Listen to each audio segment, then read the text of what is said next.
I never thought I'd be the one writing something like this. I've lurked here for years, reading posts late at night and freaking myself out, but I never thought something would happen to me. And even now, it doesn't feel real. It feels like something I dreamed up and haven't woken up from yet. It happened last summer. My older brother Eli had been clean for almost a year after a long battle with opiates. He was the kind of guy everyone loved, charming, loud, a natural clown, but underneath that, he was carrying a lot of pain. We all knew he struggled, but he always made it seem like he had things under control. I believed him. I wanted to. That night started off normal. We were both home, our parents were out of town, and I'd just gotten back from work. I went upstairs to shower, came back down in sweats, and heard this weird noise echoing from the stairwell by the side of the house, the narrow one that leads from the garage to the kitchen. I figured Eli was just messing around. The sound was so strange. Deep, ragged snoring, but it wasn't normal. It had this wet, gurgling sound to it, like when someone snores with a bad cold or something stuck in their throat. At first I laughed, yelled out, "Bro, quit playing, you sound possessed." No answer. I peeked around the corner, expecting him to jump up and scare me like he always did. But he didn't move. He was slumped on the stairs, halfway up. His head leaned back against the railing, and his mouth was wide open. There was foam on his lips, white, thick, and bubbling. His skin looked off, pale, with a bluish tint. I stood there frozen for a second because I still thought maybe he was pranking me. "Eli?"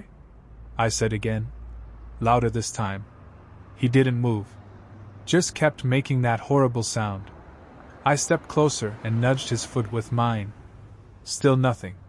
That's when I noticed his arms. His sleeves were pushed up. His left forearm had a fresh track mark, red and puffy, like it had just been used.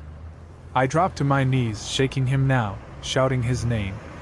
I put my hand on his chest, and it was cold, ice cold, like he'd been out in the snow. I completely panicked. I didn't know what to do. I kept yelling his name. Then I remembered something I saw online about people overdosing and choking on their tongue. I tilted his head to the side, and that's when more foam spilled out of his mouth, along with something that looked like bile.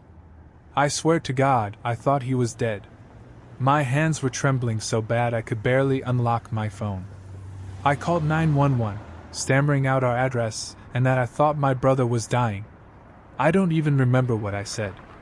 I just remember the dispatcher telling me to lay him on his side and tried to keep his airway open. The next 10 minutes felt like a blur.